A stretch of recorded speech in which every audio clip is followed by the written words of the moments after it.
All right. I'm going to let folks in. And again, if I'm sharing slides for somebody and they're talking, if you all can keep an eye on the admit folks, that'd be great. You know, we're going to let folks talk into the chat. If you want to respond, if it's something that, feel free. But we'll take a few questions between your segments. And again, just remember, you got about 5 minutes. If you get to the 7 mark, I'm going to yank you. I'm going to interrupt. I'm going to be rude. So don't make me be rude. All right, rock and roll.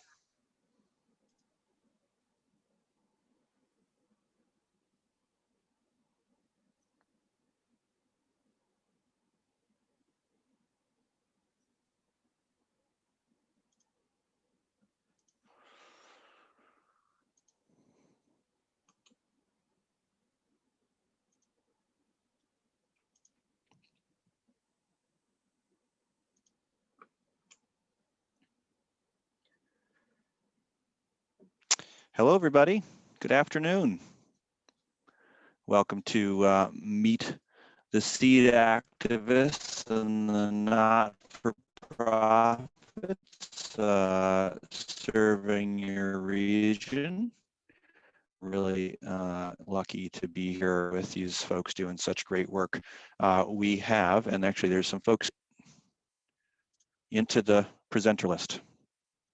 But we have Nate Kleinman from the Experimental Farm Network, Ken Greene from Seedshed, Leah Babitch is here from the Turtle Tree Seed Initiative, Bill Braun from Free Seed Federation, Jackie Pilati from Reclaim New York, Cara Loriz from Organic Seed Alliance, Emily Rose Haga from Seed Saver Exchange, and Bonnetta's got like 4 things that she's doing, so I don't know which one to start with, Bonnetta. Maybe you'll have to pick one.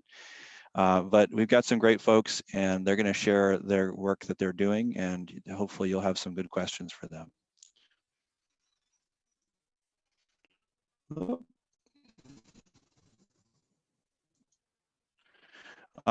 This here is the conference agreements.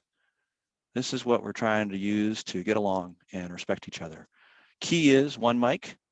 That's where if someone's speaking, let them speak. It's my job as the moderator to interrupt people. Let me be the rude one. You don't need to. Also, avoid jargon. So don't use acronyms if you don't have to. And please, just speak clearly. Be patient. I'm your moderator today. I'm handling a lot of different things. Who knows? I could go belly up. Any of us could go belly up. We'll log back in. Life is good. I want to take a moment. I want all of us to take a moment and recognize the land that each of us is occupying today was inhabited and is inhabited, is lived on and lived with indigenous community members, and has been before and after European colonization. This map is from a link. You'll see this website, which actually can be expanded to any place in the United States. So if you were joining us from elsewhere outside of the Northeast, please take a moment and reflect either in the chat or personally what land you are living on. And I want to acknowledge I'm living on the Wabanaki territory here in central Maine. My name is Greene, and I'm going to be your moderator today. We're also really blessed to have the skills of facilitators Amanda David and Madonna Bushi today and this week, offering the In Living Color virtual Black Indigenous People of Color space. And this is basically a support and community space. You can reach out to them 24/7 via email, and they'll give you access to that, sort of like a by appointment kind of thing. So reach out. Also want to acknowledge our keynote speakers this week. Laura Legnick spoke on Saturday. We've had Banu Severmanium coming up on Thursday night. Brian, we are joined today with some UVM, University of Vermont note takers. If they're here in this room, please acknowledge yourself in the chat. They're here taking some notes. Part of that is about this needs assessment thing we're trying to do, and that involves you. The notes we're taking today are not going to be reflective of any personal or identifiable information, but it's a narrative that's going to help us do some work this week. Sunday, the 24th, we're having a needs assessment, and we'd love to have you come there. The seed community, everybody who uses seed is part of the seed community. Everybody who grows seed is part of the seed community. So on the 24th, it's a free event. But the UVM folks are going to put something in the chat that will give you access to that. It's a free registration access point, as well as a map that they would like to have us all take a chance to see what we're doing. 3-segment day on Sunday, the 24th, and actually Jackie Pilati is one of the moderators that day, and she and Hannah Tragis will be leading that, and you are in good hands. This is intending to basically, help us identify some challenges, some strengths, and help us brainstorm how to really come together a little more, take stock. So please join us again. That's a free link.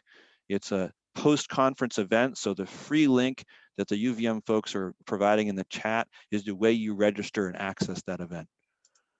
And I'm going to basically stop sharing my screen and introduce these great folks, or actually ask them to introduce themselves. I would love to start with Bonnetta. Bonnetta, tell us about yourself. Introduce yourself to the people. Good afternoon. My name is Bonnetta Adeeb, and here on your right, I'm wearing a few hats. I'm going to start out by acknowledging that I'm living and working in Maryland, in Southern Maryland, on unceded Piscataway land. Formerly, the Akakeek people inhabited this land. I am here representing a Co-op Gardens Commission, 2,000 volunteers that are interested in making sure that people get food that they need during this time of famine and struggle. I run a nonprofit in Southern Maryland that focuses on increasing the number of youth that enter STEM careers, but we always start with seeds because seeds are the beginning of us all. I think that's good. Thank you. Thank you for having me. Thank you, Bonnetta. Nate, would you like to introduce? Sure. My name is Nate Kleinman. I use he, him pronouns. I'm coming to you today from unceded Lenape territory, the city of Philadelphia.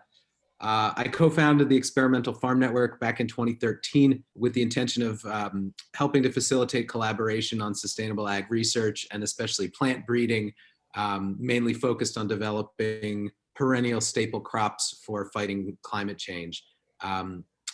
We have a website, and anybody, I'm going to talk a little bit more about it when I speak. I also helped to get the process started that led to the Cooperative Gardens Commission that Bonnetta mentioned, and I'm still very much busy doing that work.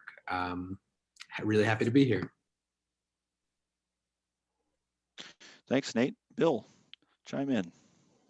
Hi, everyone. I'm Bill Braun, living and growing on unceded Wampanoag territory. I'm a farmer at Ivory Silo Farm in Westport, Massachusetts, by the border of Rhode Island. Also co-founder and executive director of Freed Seed Federation, wearing that hat today.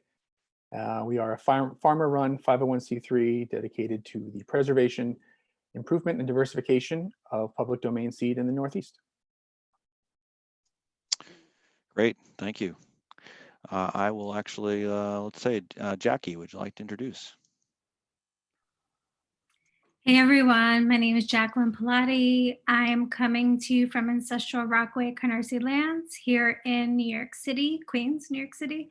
I'm an educator and I founded a seed library here called Reclaim Seed NYC. Great. Cara, would you like to introduce? Hello, everyone. I am coming in from the other coast, from the Pacific Northwest. I live on the traditional and contemporary lands of the S'Klallam people, and our farm is on the lands of the Chimacum. I work at Organic Seed Alliance. We have a lot of different programs and activities going on. We have our own little 5-acre research farm that we do a lot of our plant breeding and host our educational programs. And then our advocacy is going on for the most part nationally, but we're always looking to support regional needs as well. Thank you. Emily, would you like to introduce? Hey everyone, my name is Emily Rose Haga. I'm here from Seed Savers Exchange, and we're a nonprofit located in the Midwest, and this is on Fox or Sauk, Meskwaki, Kickapoo, and Ho-Chunk lands of this region. We're on a mission to collect and share heirloom seeds and their stories, and so I'm coming to you today to tell you a little bit about some of the resources that we offer and hope to connect with you all on. And I'll just end by saying I'm also a gardener, a seed saver, and a plant breeder. Cool. Kay, would you like to introduce? Hi, I'm Kay Greene. I'm here representing Seedshed, which is a nonprofit organization focused on seed justice. We're located at intersections of Lenape and Haudenosaunee and Mohican land in the Hudson Valley. And I'm looking forward to hearing what everyone on the panel is up to at their organizations. Last but not least, Leah. Hi, my name is Leah Babitch. I am, whatever. I'm at Campbell Village and Turtle Tree Seed. We are at the intersection of Mohican and Muncie Lenape lands. Great. Thank you, everybody. So the rules of the game today are, we've got these great folks. There's a bunch of us, and I'm basically going to be asking you all to share some thoughts or questions into the chat. Folks are going to present for 5 or so minutes each, just about the projects they're working on. You can put some questions in the chat. We'll get to 2 or 3 of them. We'll hold a bunch of them to the end, and that's kind of how this is going to roll. So for the next hour or so, we're going to let these kind people share about the great work they're doing.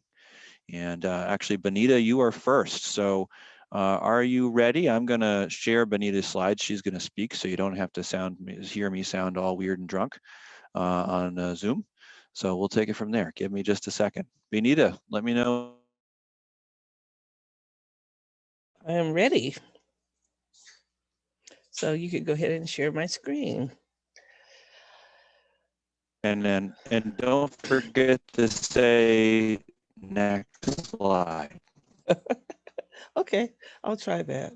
Hello, I'm here representing. Go ahead. Can you hear me?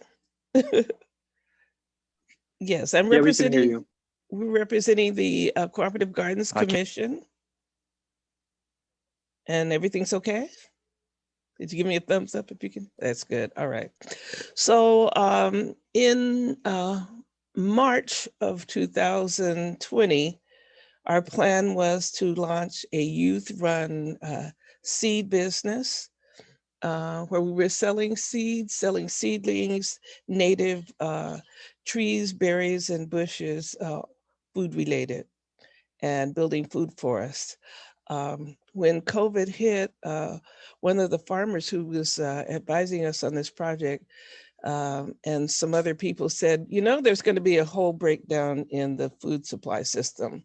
It's not going to work. People are going to go hungry. There's going to be mayhem. You're not going to be able to buy seeds.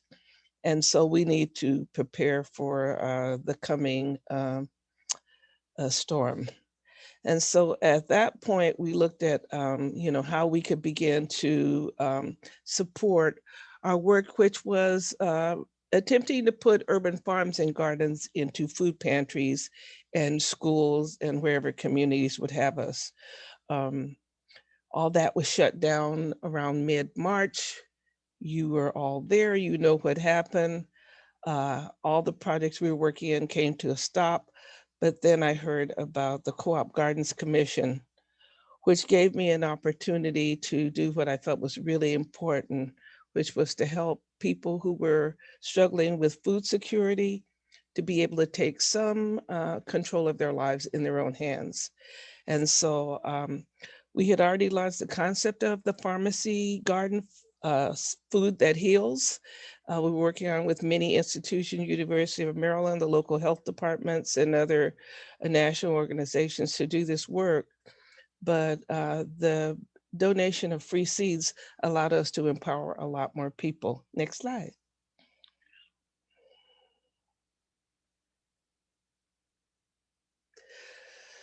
So you may have heard of this. Mid-March, the Cooperative Gardens was launched as a grassroots organization. Right now, we have upwards of 2,000 volunteers that came together to attempt to make some inroads in addressing food injustice, land injustice, and the other things that created the pandemic as we saw it. And this concept of a plot to save the world kind of sums up everything that we're about. We believe that very much in line of the historic Victory Gardens and other attempts to deal with national crisis, that we could do the same kind of work. Next slide. So these are a few of the youth I work with, and we have been planting gardens since 2006 and teaching people about the benefits of eating healthy food, nutrition, all the fitness that you get out of gardening, the psychological benefit, because you probably are aware of the tremendous number of depression that exists in the youth community. And even though many of our kids, if you look at here, half of these kids want to major in engineering, the other half in medicine. But the concept is we all start with seeds, and that's where science, they can see the miracle of nature through science and connect them up to youth, get them from behind their computer games and touching the soil and getting the benefits of that. Next slide. So the Cooperative Gardens came with the mission of donating heirloom seeds because of the rush that happened and the closure of many heirloom seed companies. I'm sure many of you ran out of the ability to answer the call during the shutdowns, and also the selling out of seeds. We were fortunate enough to get donations from multiple seed companies. Many of you are here in this space right now. And with that, next slide, we were able to set up, next slide. There you go. We were able to set up these seed hubs around the country. This is available for you to come and see. You are welcome to join us and join this map. Our concept was that you can go online to our website, coopgardens.com, make application to become a seed hub, and look at what you can actually do in your community. Can you reach 30 families? Can you reach 50 or 100 families? Will you be working with schools or institutions? You set the parameters and we send you seeds in bulk, and you can let the community know where they can obtain these free seeds. Next slide.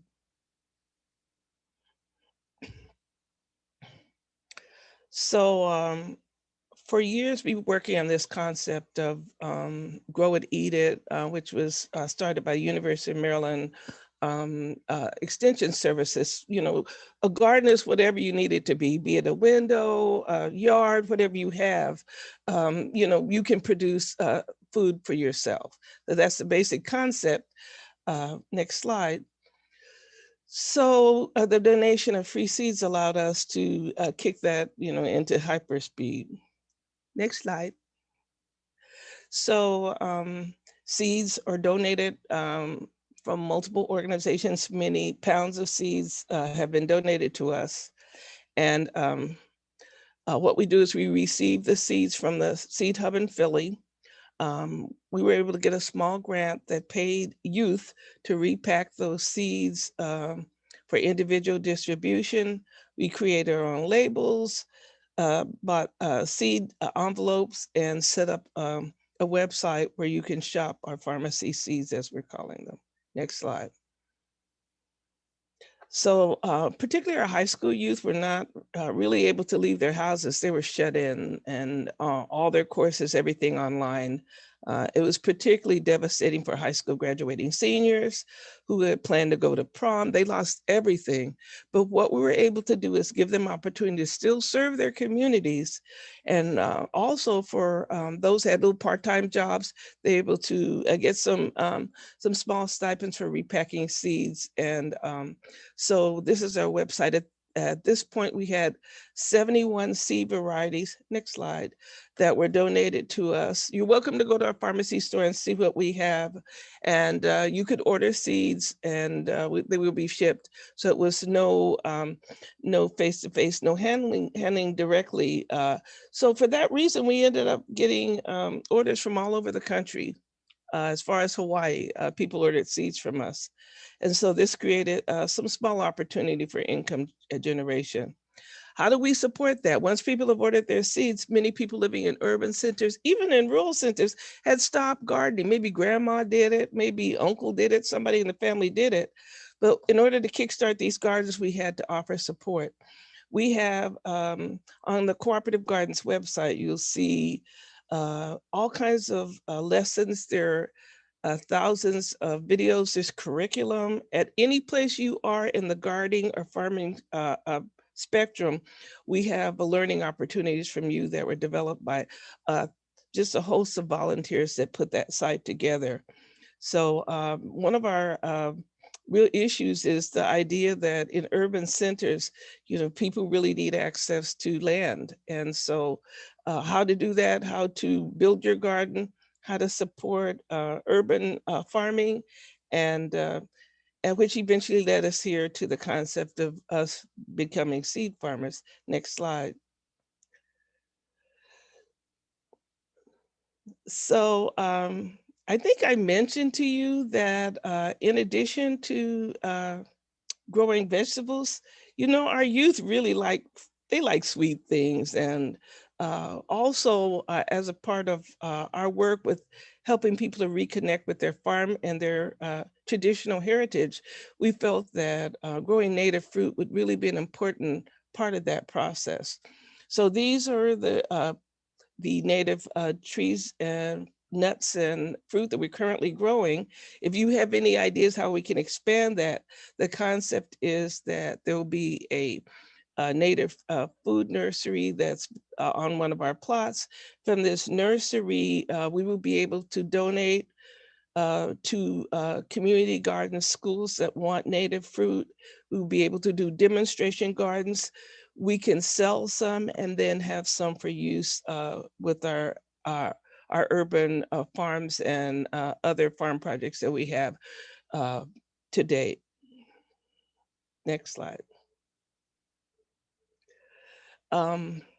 In addition, and this slide looks a little crazy, but you kind of know what we're talking about.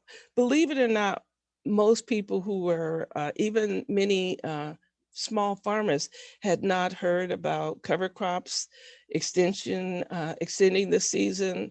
And so we were able to donate batches of seeds that allowed our urban farms and even some of our small farmers to do cover crops as a way to enrich their soil and as a way to have access to food during the winter time. It was really interesting when the collards and the kale and the spinach started to come up in these gardens after doing planting as they did. People were so surprised that you could have food available in the wintertime from a garden. It turned out to be a really great project. Next slide. So in order to support this work, it really got to the point where we needed technical assistance. So we put out an all call to farmers who were interested in working with youth. And we ended up, to date, we have 16 independent farms that have joined our cooperative. We have 9 pharmacies, gardeners that have started. They're all over our Southern Maryland region. We have gardens in Cameroon, Senegal, and developing other gardens in Haiti, Panama, wherever people want to take on the responsibility of feeding their own communities and reconnecting their communities back to the soil. We have teachers that have come online to offer courses. We have makers that are fashion designers. We have a dye fiber and food project, and we're working on sorghum. We planted and harvested, the young people planted and harvested sorghum. They're working on value-added products that they're making from sorghum syrup. So the tiller core, that's another one that was interesting. In order to get people in gardening in their yards, we provided that service. That's an ongoing service that is expanding. People have asked us now to add maintenance of those gardens. This was primarily targeted at senior citizens. We started about 50 of these backyard gardens. We are in the next year going to be working with the senior citizen centers in our region to expand helping those seniors get started with their home gardens. Next slide. Is that it?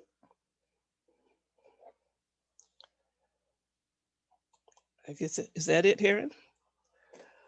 So I guess you're wondering if you are interested in working with us. We are looking for additional commissioners. We are also looking for seeds, any seed donations we take. We are interested in organic or heirloom seeds, particularly because we want to get these seeds in the hands of people who need good food and who should be able to grow seeds and share seeds with their neighbors and friends. We're also looking at connecting people to their traditional food heritages, such as our Native Americans being able to find the right mix of Three Sisters, and also for people who are have left the South. In my case, my family migrated from South Carolina in scape of Jim Crow, and can we get our hands on those collard greens and mustard greens, the traditional foods that we ate?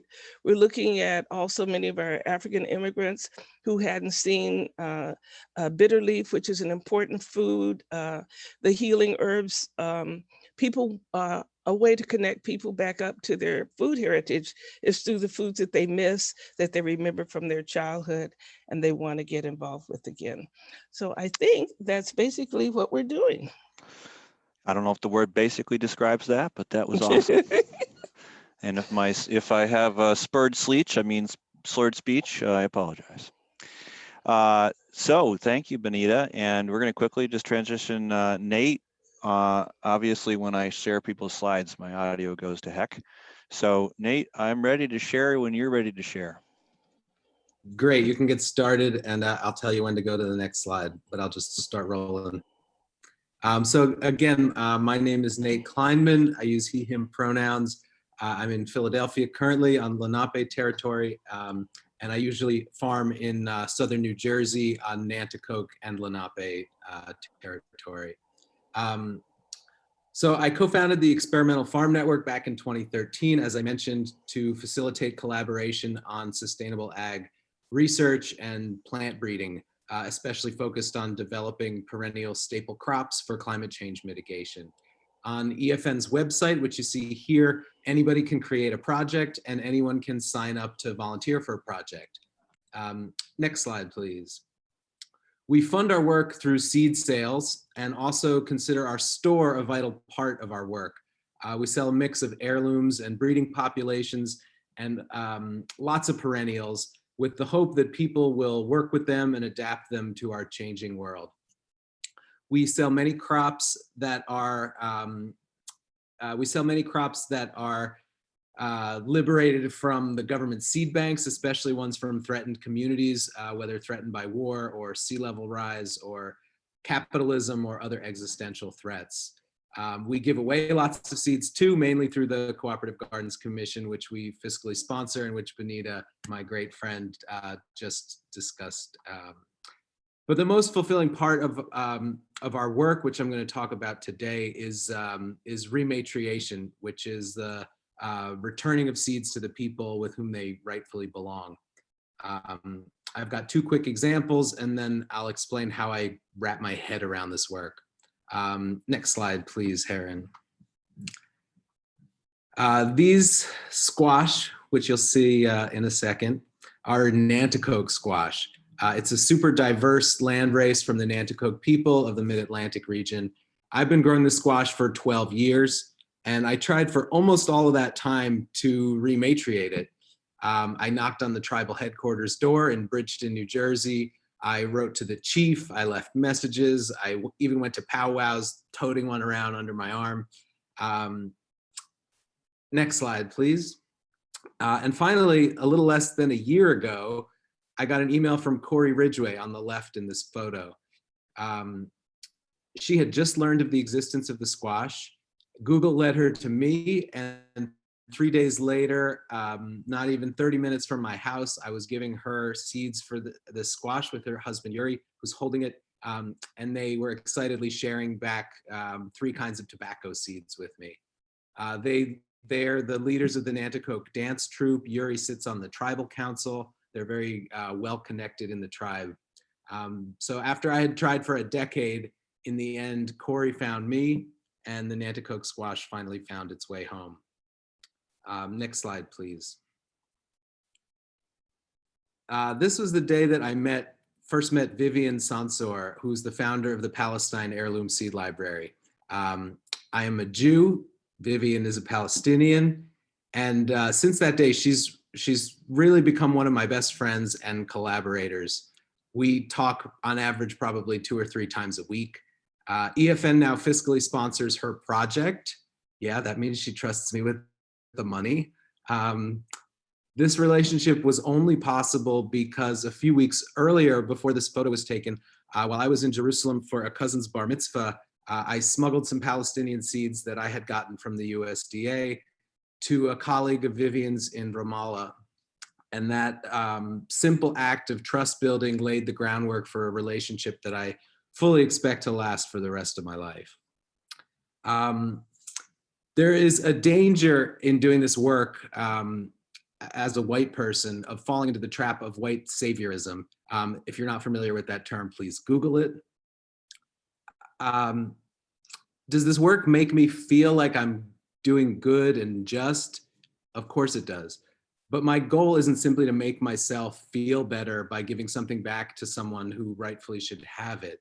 My goal is to come into right relationship myself with the people whose ancestors have given me so much and who themselves not only don't benefit from the various privileges that I enjoy, but in many cases suffer from the disparity. Right relationship is hard to define. It's a term that seems to trace to the great Quaker abolitionist John Woolman from New Jersey. But to me, it boils down to reciprocity. It's not about charity, but about mutual aid. Not merely giving and taking, but sharing. And most importantly, it's about building real relationships. Right relationship can't be achieved through one-off events. So an act of rematriation can't be just the end of an injustice. It's got to be the beginning of a just relationship. I know I'm on the right track when the people I give seeds to give something to me in return. And not just because they feel obligated to, but because they want to, because they feel respected by me and wish to treat me with respect. If they need my help, they feel comfortable asking. And over time, if I need their help, I feel comfortable asking too. I don't feel like a savior because I know deep down that they have far more to give me than I have to give them.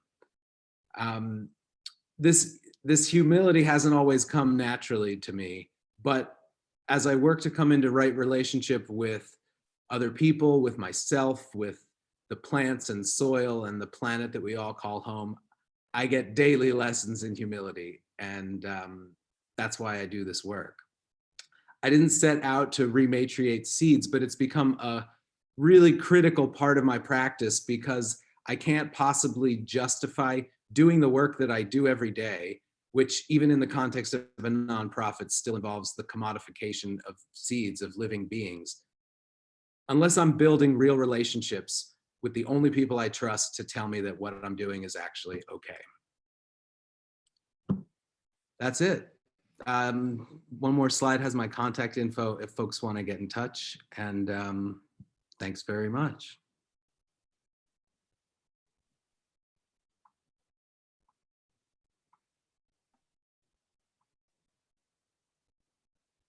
Awesome. Thank you, Nate. That was great. Let's see who's on the share list. Is it Bill?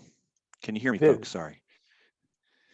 Just a second, Bill. Let me do the things on the background here. Just introduce yourself again. Thank you. Sure. And while you're doing that, I want to say thank you to Bonnetta and to Nate. And Nate exceptionally put.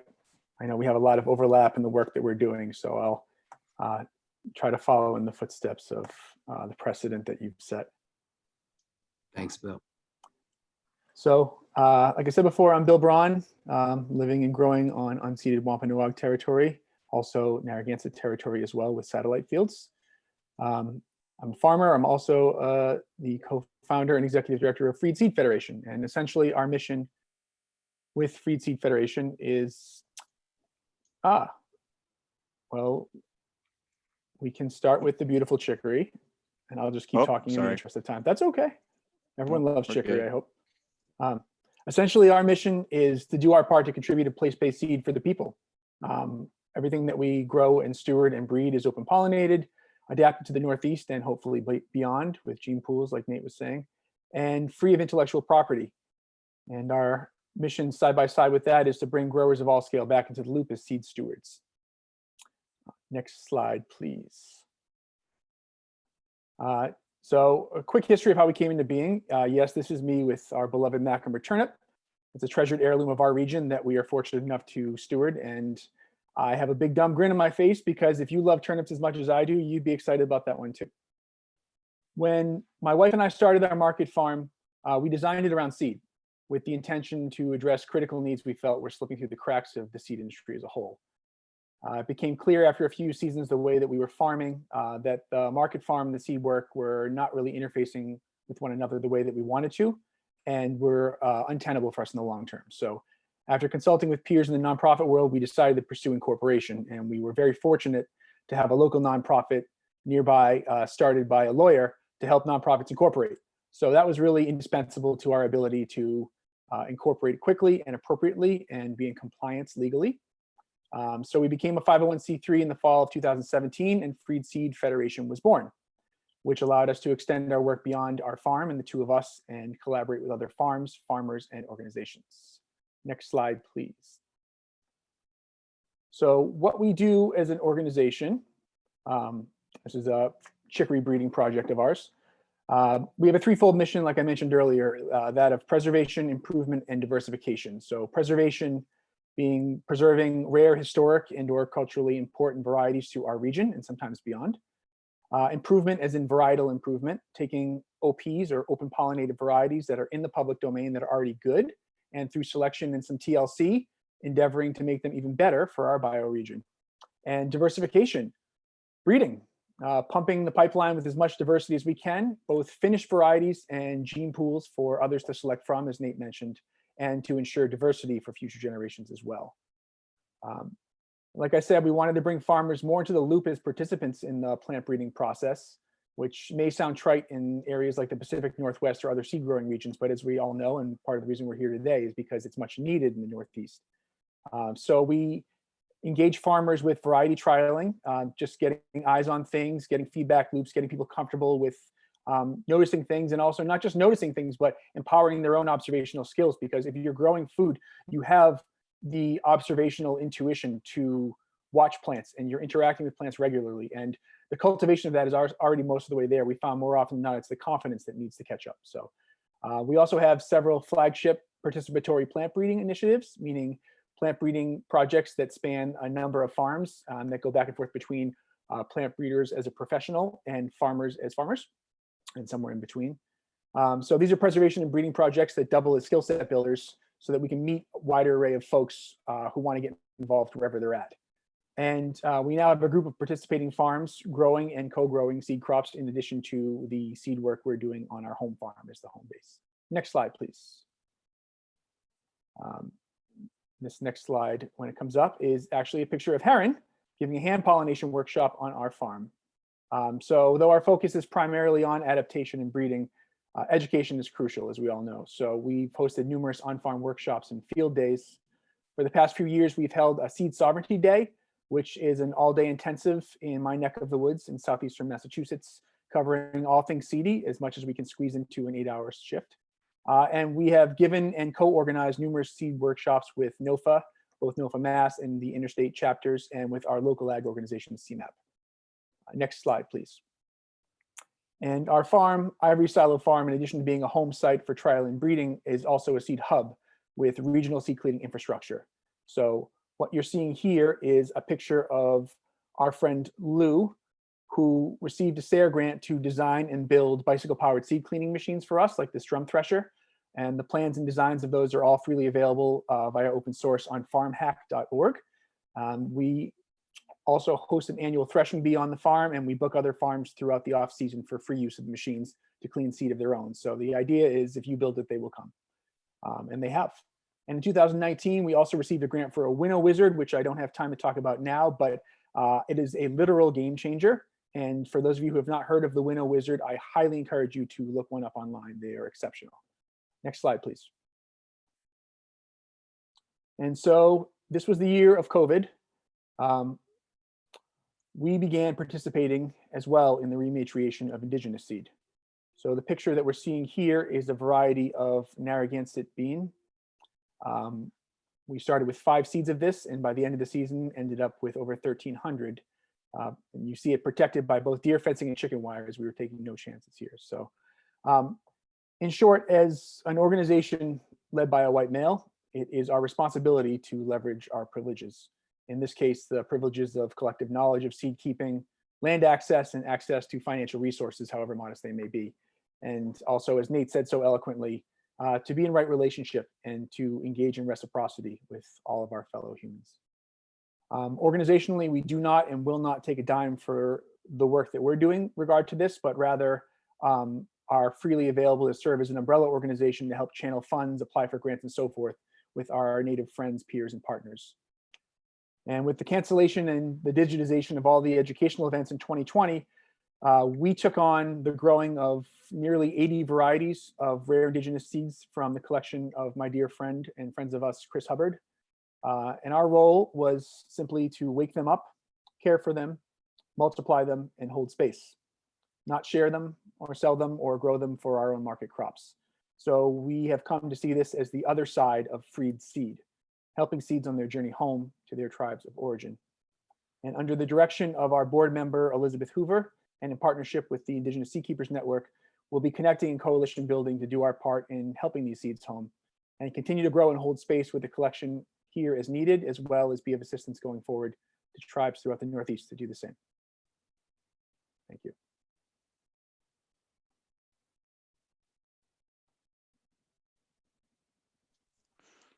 Bill, did I end too early?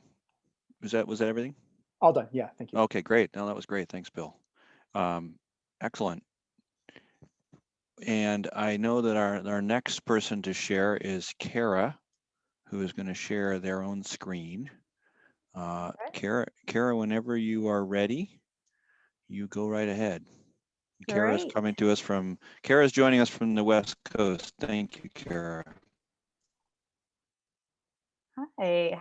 I'm in Port Townsend, Washington right now, not New York. I try to get to Nopa, New York every 2 years for the Seed Conference. I used to work on Shelter Island on the east end of Long Island, New York at Sylvester Manor Educational Farm. I helped to get that project a good start in this world. And now I'm up at Organic Seed Alliance, where we advance ethical seed solutions to meet food and farming needs in a changing world. And we've been around for about 17 years, and we've been focusing on these 3 program areas on research, education, and advocacy. And our research is similar to some of the research both Nate and Bill talked about in terms of doing a lot of trialing, variety improvement. We're also doing some research in seed production, but participatory plant breeding is a big part of our work. It's highly collaborative. And we're trying to bring in as many partners and people vested in those crops that we're working on to come together and keep expanding the diversity and also improve some varieties for the climate that people are in, adaptation for their own farms, and to expand that body of knowledge of organic research. On the education side, we have been historically serving farmers to save and grow seed, conduct their own plant breeding, adapt crops to meet market needs, climate, and the environmental issues that they're dealing with on their own farms. That audience for education has been farmers and seed growers, and we are Now, really trying to broaden that audience a little bit with an understanding of the farmscape being so tied to land ownership and having so many folks who've had farms taken away from them historically due to institutional racism. And we are working to bring our education to more folks and to have a lot more diversity in the seed community that we serve. On the advocacy front, we have been working in policy advocacy on policy issues specifically related to seed, also to promoting organic agriculture. And so we are on a couple of national coalitions, and we do a lot with those on ensuring that the rights to save seed are protected and that we can keep seed as an open public resource. I also just wanted to throw out a big note on education. We do a lot of field days. We do them not just in the Pacific Northwest where we are, but where we have these national projects and work with farmers across the country, and we can go out to their farms to help them host field days there. And we have, of course, our national conference every couple of years, the Organic Seed Growers Conference. We try to bring in as many people as we can to learn from each other, to share knowledge, and to co-create this organic seed movement. Okay, so since we're in the Pacific Northwest, we're not in your neck of the woods, except when we come to do programming out that way. I just wanted to share some of the resources we have that anyone can use anywhere, and wanted to talk a little bit about our publications library. We have over 80 titles. You can find it online. These are free for anyone, and you can search by topic, by region, by crop. We have several of them translated into Spanish, particularly our Seed Growers Guide. We have a lot of planning tools too, just basic Excel files. If you're wondering how to do a variety trial, we've got a variety trial toolkit that kind of walks you through it and helps you to plan out your trials. And we have links to about 20 webinars, including some tutorials and also some recent policy listening sessions we've been holding this winter.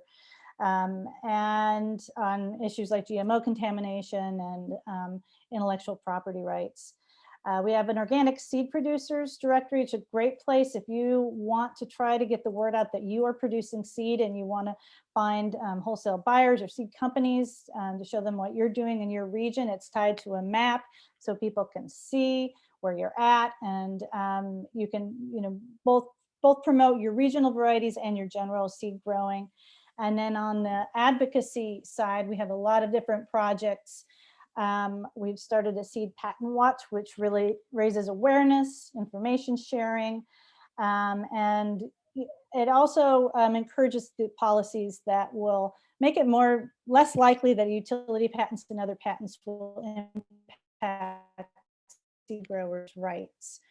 And coming soon, we have a plant prior art repository, which sounds like a mouthful, but what it really is it's an archive for people to record their plant breeding work that essentially is going to be developed in a way that the patent office can use this. So when a seed company goes in to apply for a patent and you've already been working on something that's very similar to it, if you put it in this archive, it's going to be seen there, and that might keep that patent from being awarded. So a lot of work on all those fronts, those sort of big picture seed rights issues from our advocacy team.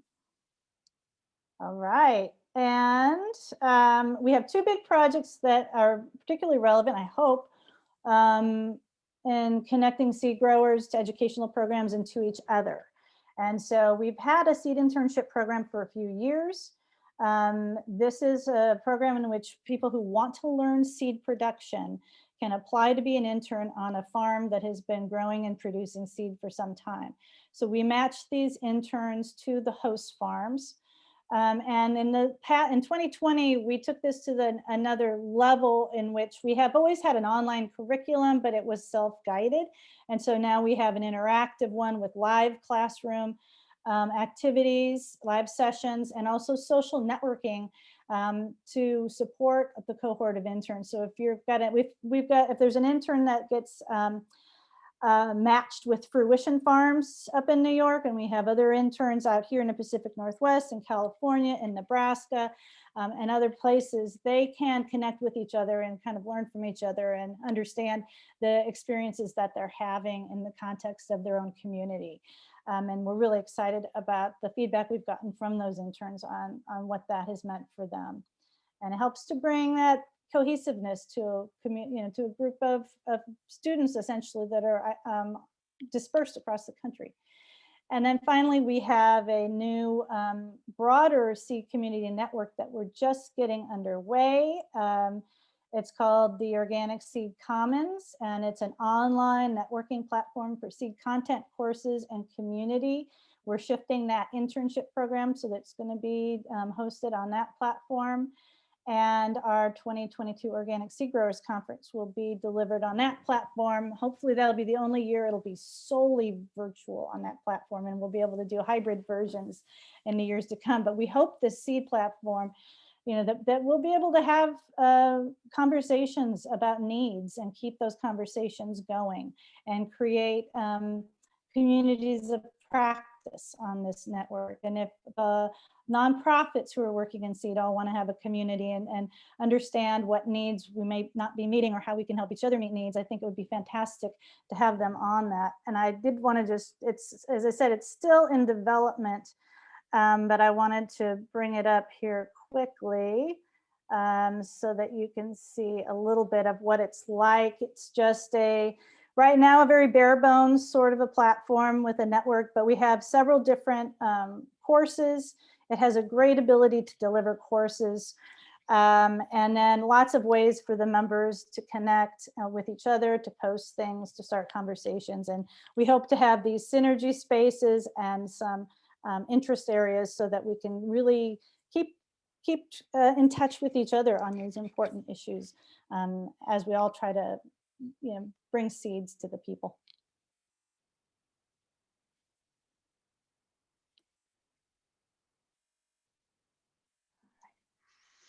Thank you, Cara. I just wanted to say about if anyone's hearing Bill and Cara speak really quickly, it's because I've asked them both to everyone here to time their thing. So it has nothing to do with Zoom, just so you know. That's really just like a skill of being involved in some of these organizations is communicating in short time periods. So I'm amazed that both of you were able to pull that off. Thank you. Shout out to caffeine too. Yeah, caffeine's good. Yes, Bill, we're glad you're not doing the fast talking promo bit at the end of pharmaceuticals. You've missed a career there. But at that moment, I'd love to transition this over to Jackie Pilati, and I just want all of our presenters to take their fair share. Even though the clock says a thing, doesn't mean we're not doing this. So Jackie, the floor is yours. Thank you. Hey, hi everyone. So first, just want to say it's so great to see lots of friends and to be here with you all. You're all folks that have either supported my learning or my work in one way or another, and so it's nice to do this together. So I'm going to be talking to you about a truly grassroots community-based seed work that I do here in New York City. I'm an educator activist. I come to this from a background as being a science teacher, and I moved into teaching science out of community gardens across New York City. And being an urban farmer, urban seed grower, keeper, Bill kind of nicely said, if you build it, they will come. And so food justice is a verb, and the action that I took was to build this seed library. And I'll talk more about kind of like what that entailed, just because I feel like it's a good exercise to think about as you think about what community-based seed work looks like. And so, let's see if I could just share. So the who behind it is really myself and Lex Barlow that you could see here. We are cleaning some seed together at a workshop that we were both attending, that our friend Owen Taylor of True Love Seeds was hosting in the city. And Lex is here, and so if she wants to drop in the chat more about the great work that she does at the Black Farmer Fund and the Central Brooklyn Food Co-op. If you want to learn more about that, you can reach out to Lex. And so the two of us really come to this work as folks that are moving beyond diversity inclusion, but really interrogating systemic oppression in seed and food systems. And, the Seed Library, I think I should just preface in saying, is not a nonprofit. It's just us like doing this when we find mutual time to do this work. And so, the both of us kind of share that the revolution will not have 501c3 status. And so this is kind of an example of that. And so, what we do a lot of workshops, and you can see there on the bottom right, that's kind of like what Seed Library hours look like. And so really it's just me packing up seeds and taking it out to our partner site, which is a historic property called the King Manor Museum, which is in downtown Jamaica, Queens. And it is a former home of Rufus King, who was a framer and founder of our Constitution. And that is historic farmland. At one point, the King family was farming for grain production and pasture up to about 87 acres. And my home now is located on that historic land. And so King Manor is the fiscal sponsor for the project.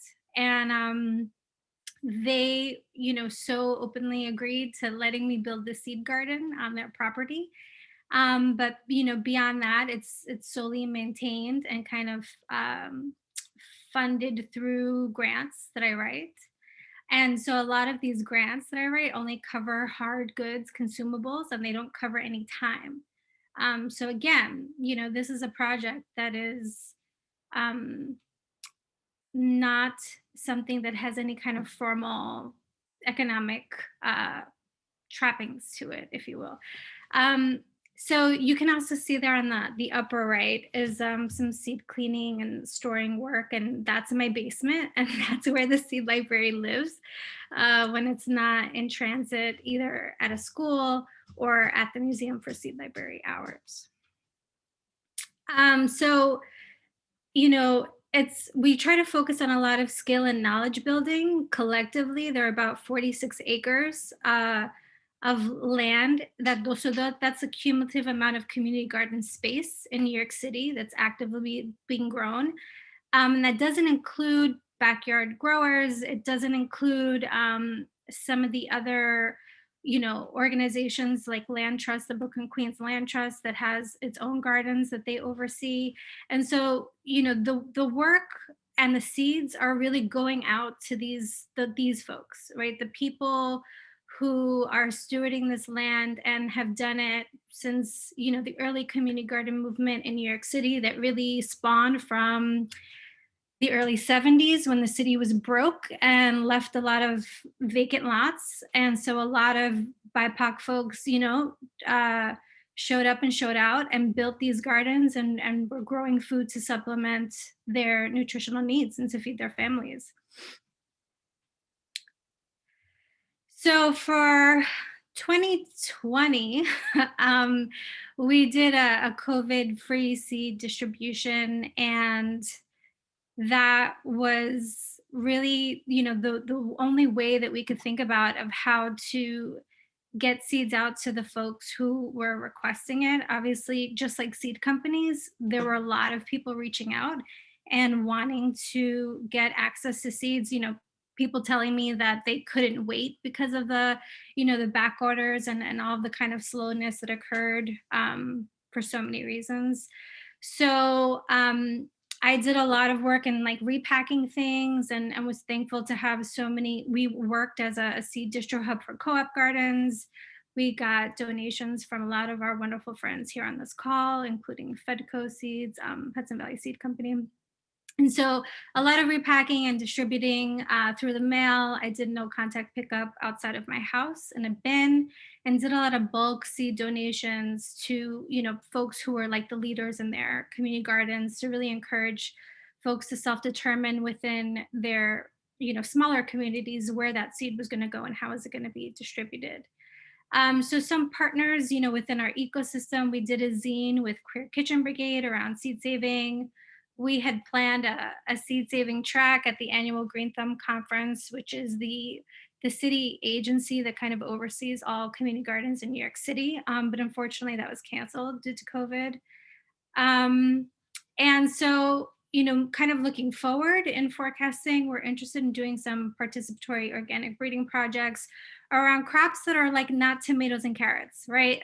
Things that are meaningful to people, things that feed people, things that are really reflective of the foods that people want to eat. And so that's okra, that's, you know, things like gandules.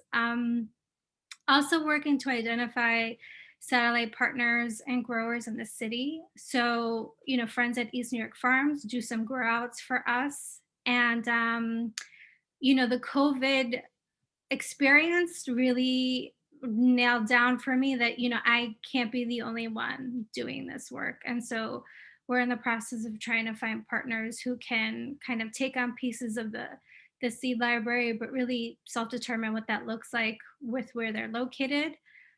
Dreams of building a seed, you know, tool lending library. So like the winnowing wizard, as Bill mentioned, and aspirators and all of that stuff. And, you know, I guess most importantly is developing some just and sustainable economic model for making this happen. You know, I don't get paid when I'm doing seed library work, right? So thinking about, you know, ways to make this whole and sound and really honor the time and intention that goes behind it, while maintaining the integrity that this is going to be truly in the commons. You know, we are a seed library. I don't sell seeds.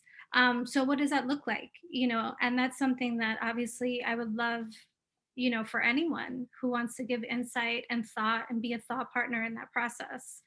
I'd really appreciate that. So on that note, you know, thank you so much. And looking forward to continued connections.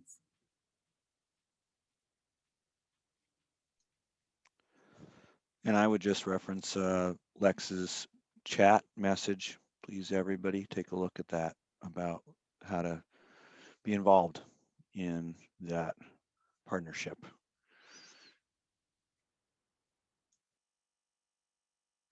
Looks like Emily is next. Emily, how are you doing? Are you feeling ready? I'm ready. Are you guys ready?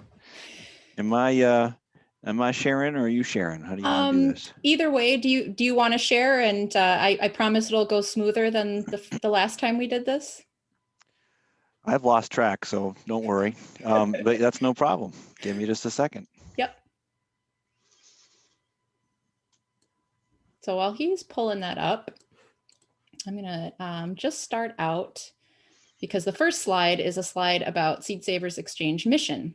And so I just want to frame that. Our mission at Seed Savers Exchange is to steward America's culturally diverse and endangered garden and food crop legacy for present and future generations. So how do we do that? Our goal is to educate and connect people through collecting, regenerating, and sharing heirloom seeds and plants. So we're really excited to help connect people with their own seed legacy. And why? Because gardeners and farmers have been the original creators and stewards of our crop diversity.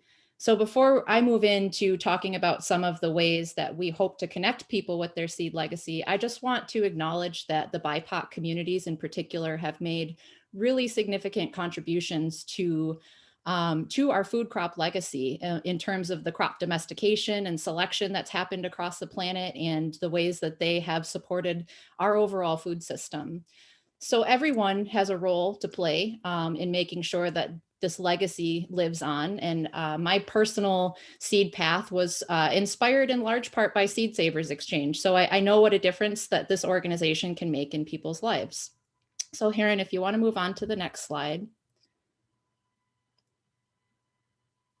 I want to tell you about some resources that we have available that we'd like to share with folks. So our vision is to be a welcoming resource to the seed community, to share seeds, plants, stories, seed saving resources, and just spaces for people in the community to connect with each other. The first thing I want everybody to know about is a large seed bank collection that we steward. It's a public access seed bank of over 20,000 historic and heirloom open pollinated varieties of vegetables, fruits, herbs, grains, flowers that you can save seed from year after year. This collection is a very significant source of culturally, regionally, and historically significant varieties. And we want those varieties to be connected with the cultures of origin and see them thriving in the hands of people who they belong to and continue to be adapting in new places and conditions. So some of the types of things that you can find in our collection are family heirlooms, historic commercial varieties, and modern open pollinated favorites. And you can access over 5,000 of the varieties in our collection by checking out what we call the Exchange. So the Exchange is kind of the heart and soul in some ways of Seed Savers Exchange because it's a community sharing platform, a seed swapping platform. And so we offer both a yearbook directory that we print every year of seeds and gardeners who are willing to share their seeds all across the country and the world. And we also have an online searchable version of that. And you don't need to be a member of our organization to use it. There are over 400 other listers besides what you can access from Seed Savers Exchange collection.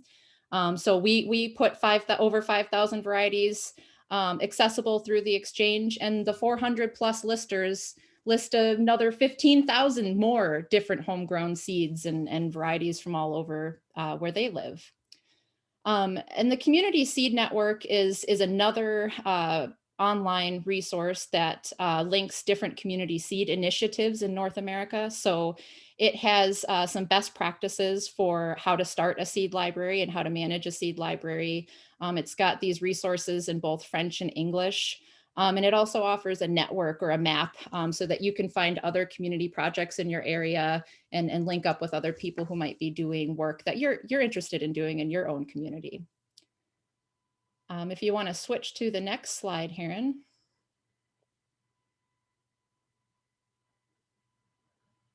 Great. So the other thing I wanted to highlight is that we have some community science programs that are really cool opportunities for people to help us grow, evaluate, or renew the seed that's in our large collection. So for these programs, you do have to be a member to participate. Our ADAPT program is like a community trialing program that helps not only gather data to say how a variety does in one location or another location, but it's also something that we're excited to be using to help us identify some promising varieties that we want to introduce to a wider audience via our retail seed catalog. And our Renew program is a program we offer, and we're looking for more experienced seed savers to help us regenerate and expand our regeneration capacity than what we can do at Heritage Farm. So we're limited by how much we can do each year, as well as the climate that we're in. It's not favorable for some crops. And so we look for people in our network to help us expand that out into other locations. And then you can move on to the next slide, Heron.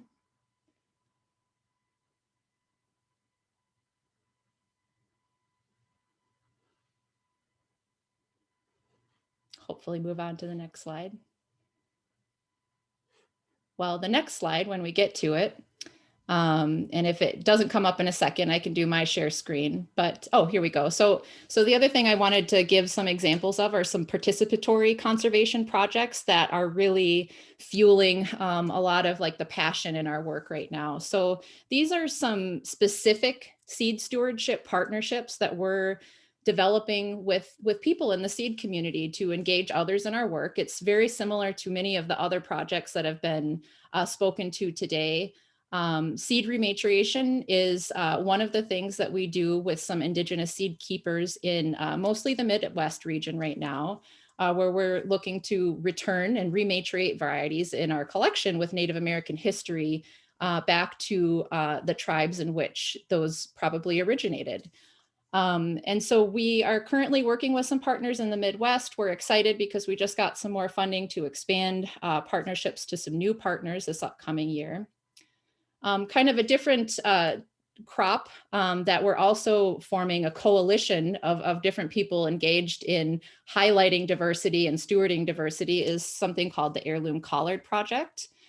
So there's a website that you can check out called heirloomcollards.org.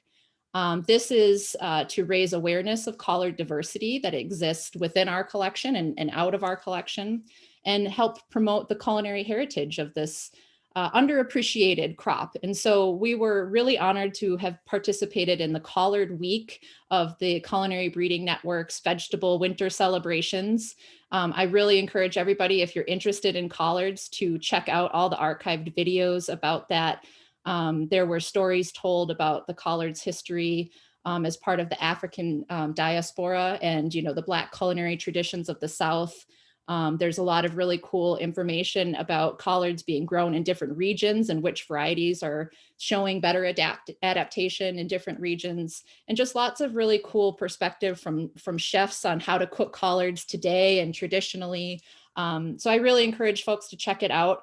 There's more projects like that we have in the works, and more that we hope to build with other partners. So contact us if you're interested, whether it's to join our mission. You can go to seedsavers.org/join. We'd love to help you find varieties that speak to your roots. And we'd love to just make sure that you're part of this community of folks keeping the seed tradition going. So we're waiting here for you.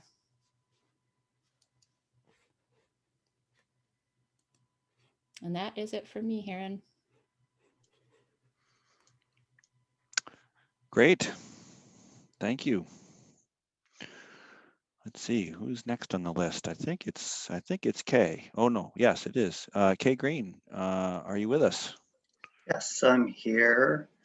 Let me share my screen. I'm feeling pretty emotional.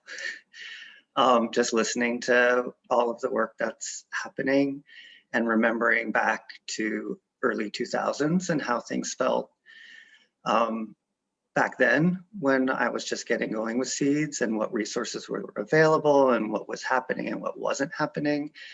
And I just want to say, I'm so grateful to hear of all of these incredible partnerships and projects, and just the amount of seed awareness and seed care that exists today compared to 20 years ago. I guess that makes me sound old, but so thank you to everyone for sharing today. I was going to share a bit about Seedshed, and our website is seedshed.org, and you can follow us on Instagram. And this is part of the evolution of my understanding and relationship with seeds, and seeing that the landscape of seeds continues to change, and therefore the needs continue to change. And so that means we all need to continue to evolve in terms of how we address those needs and listen to the needs in different communities. I wanted to clear up one thing though, which is a lot of people, I see them capitalize the second S in Seedshed or turn it into two words, seed and shed. It is not a shed, okay? It's based on the concept of watershed, and the concept of watershed was then sort of extended to think about food shed, where food comes from, how food flows through a region. And so the name of our organization is really about how do seeds flow through a region. Like, is it possible to map a geographical region's seed resources from the small neighborhood pools to the massive corporate and governmentally held reservoirs? What are the ways that seeds flow through our hands? And also, what are the barriers? Sometimes those are climate barriers or ecological barriers to why we have or don't have certain seeds in certain regions. And sometimes those are political barriers or other human created blockages. And so, that's what the concept kind of is about, of looking at a seed shed and the social and ecological constructs that make up that. So we've also heard a few terms used. A few people have said the term seed justice. A few people have talked about seed sovereignty. And this is one of those things where I think it's like Jackie said, it's more of a action than a dictionary definition. It's more of a emergence than it is like, let's all agree on one way to think about these. So within Seedshed, when we think about seed justice, we're thinking both about how seeds themselves are treated as living organisms, as well as the ways that we need to address injustices within the seed system, the human seed system. And so, you know, that makes it very complex and multi-layered, but many of the inequities that we see in the dominant seed system have to do with systemic racism, economic injustice, genocide, biopiracy, theft of lands. These are all connected to seeds and who has their seeds and who doesn't, and who has access to seeds and resources to take care of seeds and who doesn't. So seed justice is really linked to all of these other justice challenges, whether we're looking at environmental justice or social justice, economic, racial, or land justice. So what does that look like as an action? What we're really working with in terms of Seedshed is how do we support groups and individuals who are seeking to address seed justice within their communities in ways that align with their self-defined values, rather than coming at it from a more conventional not-for-profit flow, which is to say, we've got it figured out and we're going to tell you how to do it. You know, so that's, you know, part of what we're working with. There's always ways to do it better and things to learn and challenges within that, but this is sort of a framework. And we see seed sovereignty as different than seed justice in that seed sovereignty is the community's ability to grow, save, and share their own seed and or source their own seed in alignment with their cultural, agricultural, environmental values. In this case, you know, no one can provide seed sovereignty or create seed sovereignty or do seed sovereignty for someone else who's not within the community that is growing towards seed sovereignty. You can't give that to someone or do it in their stead. And so I feel like we can address seed justice cooperatively and collectively, and we can support communities growing towards seed sovereignty, but we can't be seen as providing that. Otherwise, it's not sovereign. And for me, one of the big questions that I keep coming back to for the last 20 years that I think is important to revisit for all of us, no matter what our work is what is a seed? And so I've been collecting all of these different quotes from different people. The way that we define a seed changes our relationship to seeds and how we care for them and how we treat them. So we have very scientific definitions. You know, we have this beautiful quote from Aria Arquette, who's one of our Mohawk partners. I also have this quote from Robert Fraley, who was the CTO at Monsanto when Monsanto was Monsanto, you know, saying seed is a technology to make farmers more productive and profitable. So we have, you know, spiritual, economic, political, scientific, and very culturally rooted definitions, culinary definitions as well. And so I'm very interested in looking at the Seedshed, both in terms of how seeds flow through a region, but also what are all the different ways that people within a Seedshed relate to seeds, and how does that like make a big picture for us and what work needs to be done there.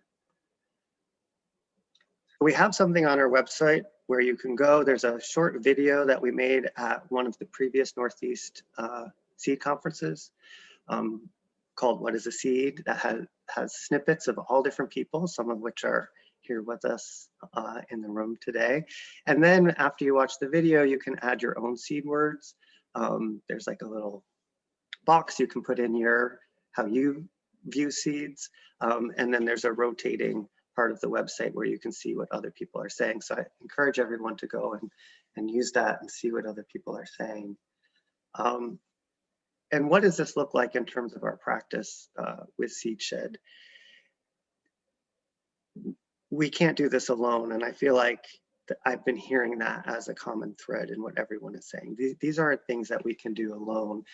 Seeds are by nature collective. And cooperative.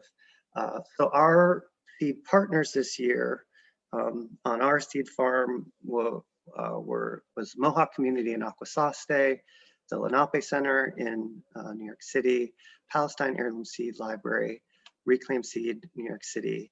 And then one of our support partners is the Hudson Valley Farm Hub, which is a nonprofit organization that has extensive land holdings in our region and has been supporting us with land access, assistance with funding, and also access to a lot of types of farming equipment, larger scale like combines and things that we wouldn't have access to otherwise that help us scale up production.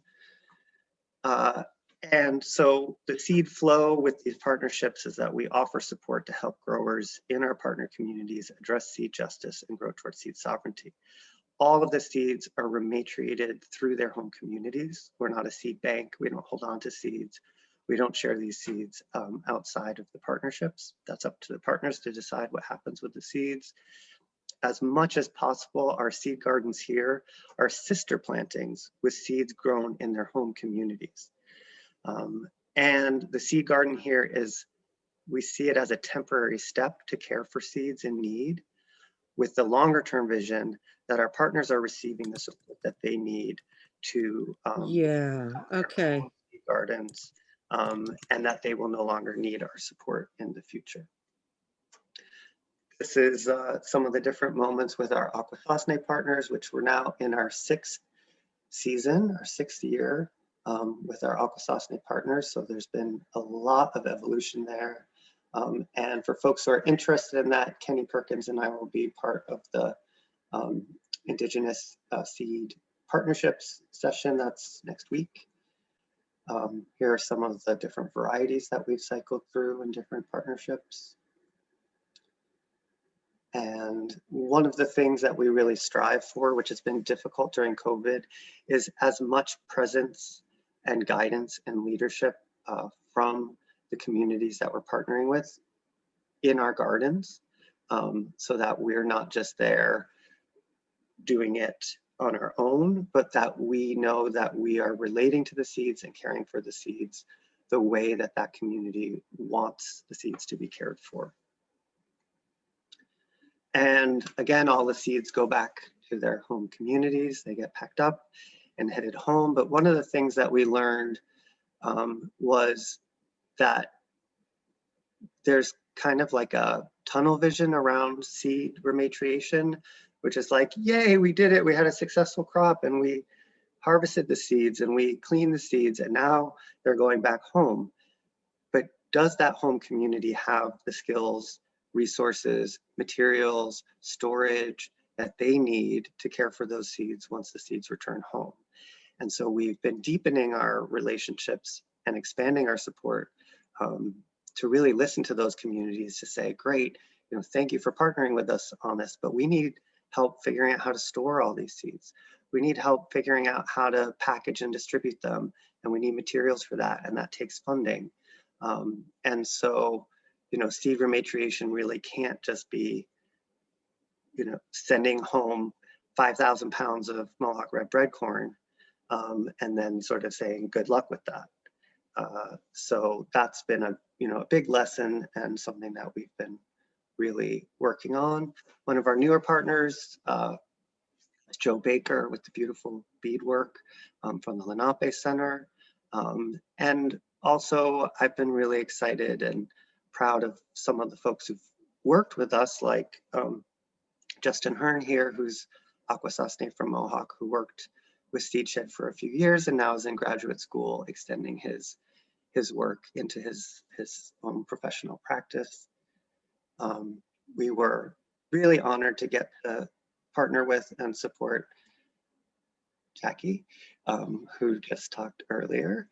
And, like Jackie was saying, we're looking out there to say, well, who's doing this work, who's really committed and passionate and really doesn't have the support that they need. And so we're really trying to figure out how do we, as an organization in the Hudson Valley with access to land, connect with a broader diversity that includes urban as well as rural, and suburban seed initiatives.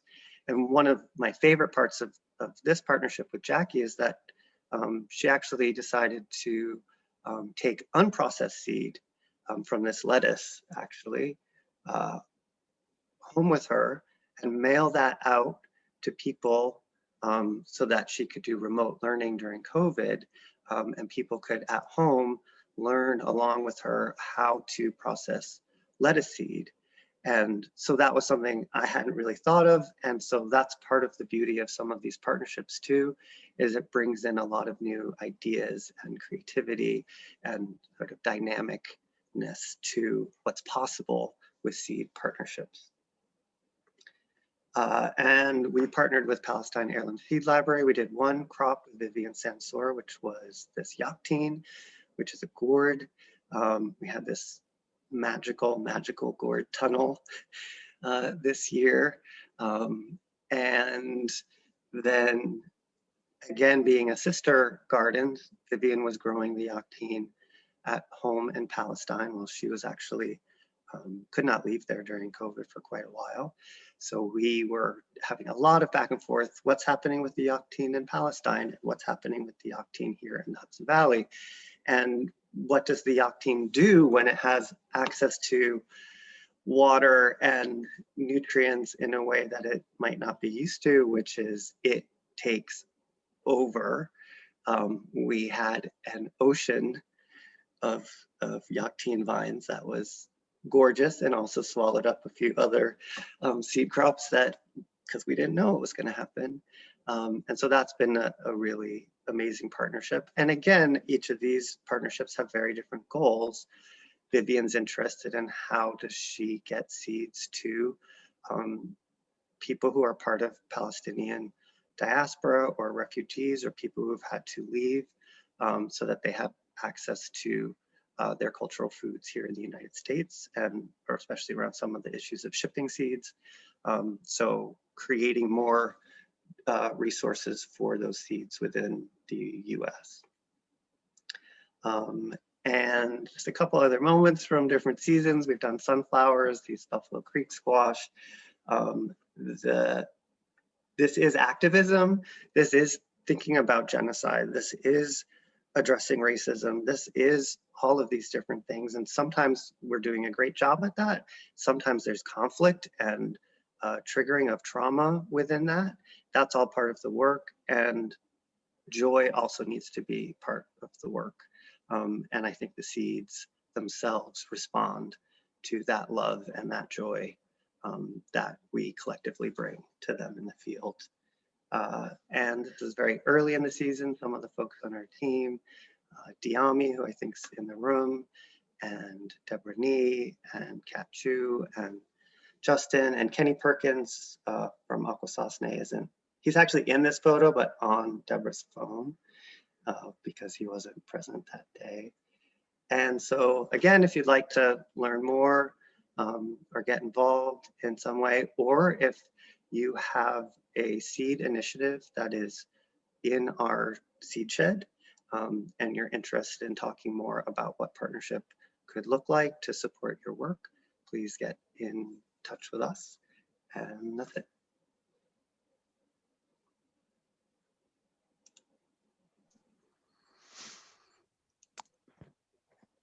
Well, we have time for one more amazing person, and that is Leah.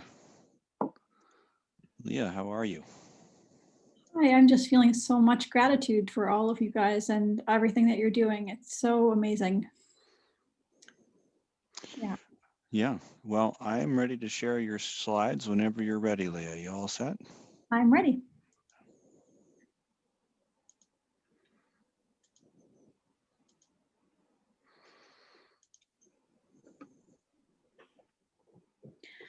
So I'll just start while Karen is getting things ready. So Camp Hill Village is it's a series of individually run communities that focus on surrounding the needs of people with developmental disabilities or challenges. They were started by refugees from Austrian and German refugees from the Second World War who were of Jewish origin primarily, and who moved to Scotland. Sorry, the Second World War, that would be. And they were refugees in that society and felt themselves, not at home, of course. And they also recognized that the people with developmental disabilities were essentially refugees in their own societies. Yeah. And now we feel seeds are refugees. So we find a connection through that with our work at Turtle Tree. So just to go through a few things, the 3 essentials of Camp Hill. So there are many Camp Hill villages all over the world. And we are in one that is now about to turn 60 years old. And I'll just share with you a little bit about Camp Hill. So the 3 essentials of Camp Hill are that each person is a whole, perfect spiritual being, regardless of outward manifestations of disability. That each person has the responsibility to continue to educate and develop themselves throughout their lives. And that each person has the responsibility to work towards community in all its forms. Can you move to the next slide, please?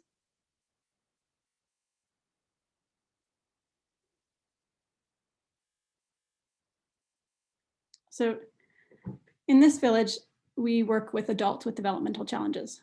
And we also work with young volunteers who come from all over the world to learn and work with us. This year, mostly from the United States because of obviously travel restrictions. And our work here is really threefold. So we're working with seeds, but we're working with seeds and also people. So people with developmental disabilities are very often pigeonholed as consumers and only consumers. And they're consumers of care, and they are consumers of entertainment and of food, and basically told that their contribution to society doesn't exist. And we feel that's really a dehumanizing way of treating anyone. And so we encourage everyone to be an energetic co-creator in our community. And we also have young people who come to us from all over. And we find increasingly, this is going to make me feel old to say young people nowadays, but many people are educated to be educated. They're educated to take tests. They're educated to know how to learn stuff, to kind of put pieces of knowledge in their brains, but actually like getting into like doing something with your hands. People just aren't educated to do that. And so one of our really big tasks here is that young people come to help us. And we find we really have to like build their ability to work. Yeah, and that's not one of our stated goals, but it is one of our, one of the things that we take on as a large part of our work. And it's really gratifying to see people, through 6 months or a year or 4 years that they're here, become people who can interact with, the world in a really meaningful way and take hold and do things like growing seeds and all of this. And the other part is to work on ourselves so that we are continually educating ourselves and, making sure that we are doing things. I think, the phrase right relation came in a lot of times in this conversation so far. And that, that we are continually just re-upping our own educational and inner resources to make sure that we can continue to do this work. Okay, next slide. Sorry, here in next slide if you can.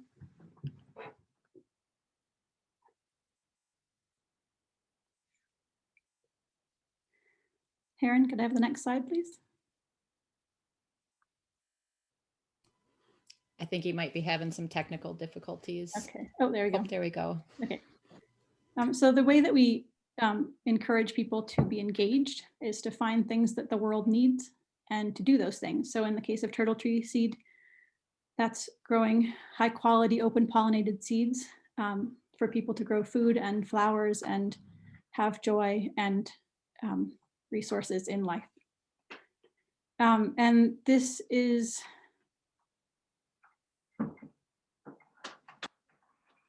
sorry.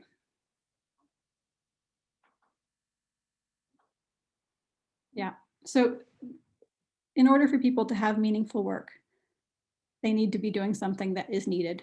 And we feel like seed work is one of those things that is absolutely needed and is, I mean, as all of you guys have abundantly made so clear, having access to good quality open pollinated seeds and the resources to educate people how to grow their own seeds is is something that we find is so incredibly meaningful work, not only for ourselves, but the folks we work with and also the young people who come through and work with us for a short period of time. Next slide, please.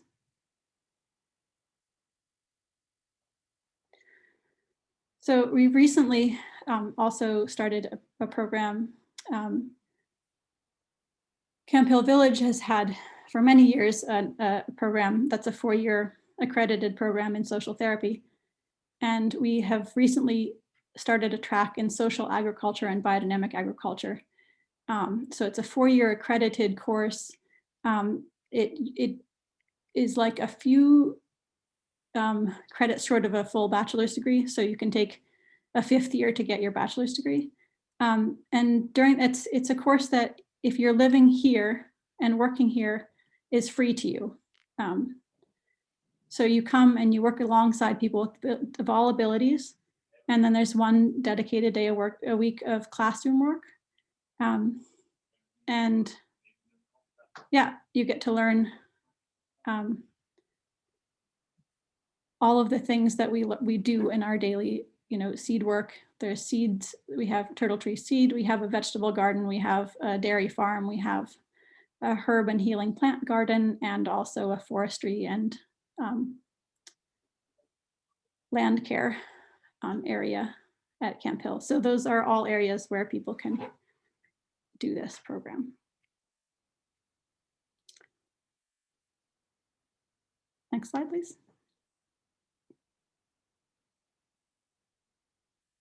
So other areas of work in Camp Hill Village. So there's turtle tree seed, and we're a small seed company. And we grow and clean and package and sell as many different varieties as we're able to manage. Other areas of work in the village include a bakery, vegetable growing for the community, a dairy herd and sheep, pigs,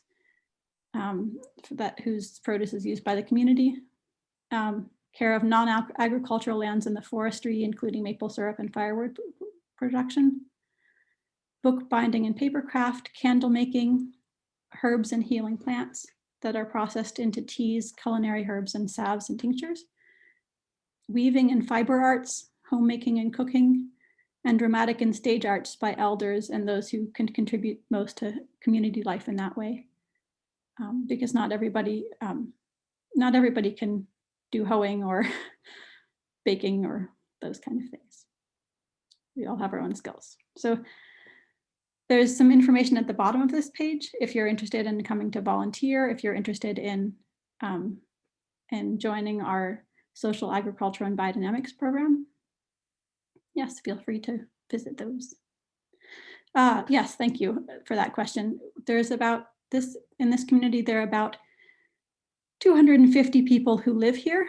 All of the people who live here who are, would be sort of so-called staff people are not paid a wage. We live here and our needs are met.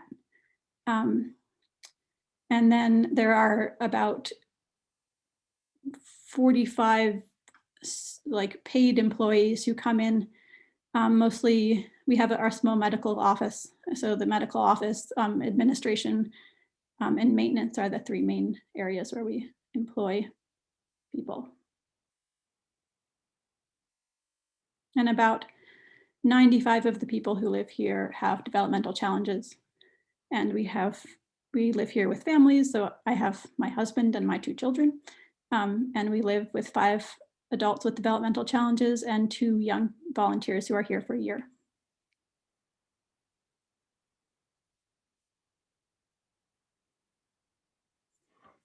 Thanks, that's all.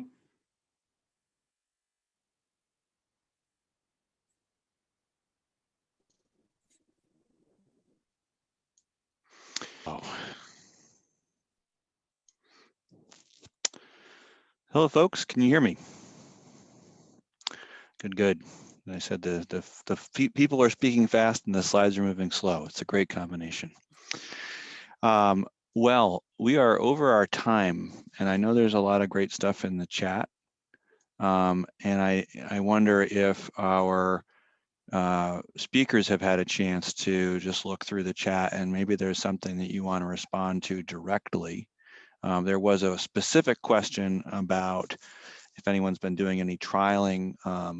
You know, we have refugee and migrant immigrant farmer communities all over the Northeast now who are trying to adapt or discover which crops are doing well for them. And there was a specific one about African origin eggplants, if anyone's had any trialing that they've done in their programs, any recommendations to get folks started with that. So if anyone wants to put that in the chat, feel free, or if you can answer that verbally, that'd be great. But also just, there's lots of conversation going in the chat. I'd love to have people's thoughts about some of those things. Thanks for relaying the question, Heron. And we're a few farmers here in Quebec are interested in African eggplant varieties, trialing seed saving. And so we were talking, you know, I heard it several times, the idea of doing this consortium or working together, and I would be interested in working on a project like that.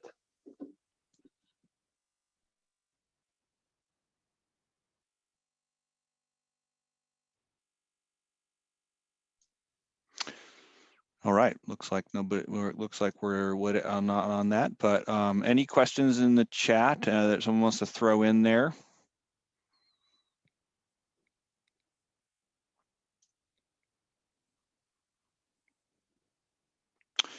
Okay, we got a question here. Cara brought up the subject of patents of seeds. Is there any watchdog organization group watching out for patent applications for seeds by big businesses or other private organizations? And what can the seed saving community do when a patent for a seed is submitted to the U.S. Patent Office? I could, Heron, I just want to say that's a need that we've talked about in terms of watching them as they come in. I do know that earlier Emily Spiegel was on this call, and she's done some great work at Vermont Law School regarding patent work, and they're our partner in this prior art project that we're working on. And so the hope is that that will be a place where people can put their varieties so that they will not be patented in the future. Our Seed Patent Watch is a place where you can report issues regarding anyone, raising awareness and supporting policies so that that a seed saver shouldn't have to worry about this, I guess is my message is seed saving communities shouldn't have to worry about patents. And so if you want to subscribe to our Seeds Patent Watch, we'll keep bringing in new information to help arm you if you feel like you need to be equipped in that realm. I just wanted to chime in also. There's a huge amount of potential in any new administration, and right now it's hard to be optimistic about a lot of things in Washington, but there's the possibility of changing laws, and we have some really terrible laws when it comes to intellectual property and seeds. And with a movement, with people organizing around these things, we can get them changed. And the only reason the laws exist as they are now is because people who have a profit motive and have a lot of power came together over the past few decades and made those laws exist. And so people like us have to come together and fight them. Check. And I just wanted to add to that, advocacy is a big piece of it, and the resources that OSA is working on are a piece of it, but putting pressure on commercial seed companies to have transparency in their catalogs about varieties that they offer that have different types of patents is another way to go about it, and would mean that you can trace your seed dollars better.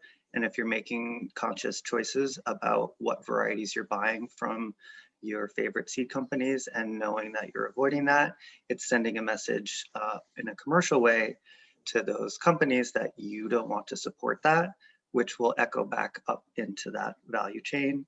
So we need to come at it from a lot of different angles, but if you're buying from a seed company that is not being transparent about that, then you should either be making a choice to buy from other seed companies who are, or putting pressure on that seed company to have that kind of transparency. All right. You know, folks, we've had a long Zoom session here, and I think it's been great. We've had some great folks who are doing amazing work. I'm so honored to know all of them, and now you know them too. So you know how to get a hold of them. You know how to hear about their work and contribute to their work. I think we'll leave it here and let us all go about our afternoon. So thank you, panelists. Everyone wants to give them a big thanks for sharing everything and all the work they're doing. Thanks everybody for coming. Thanks all. Bye-bye. Okay, take care, everybody. Thank you, Heron. Thanks, everybody.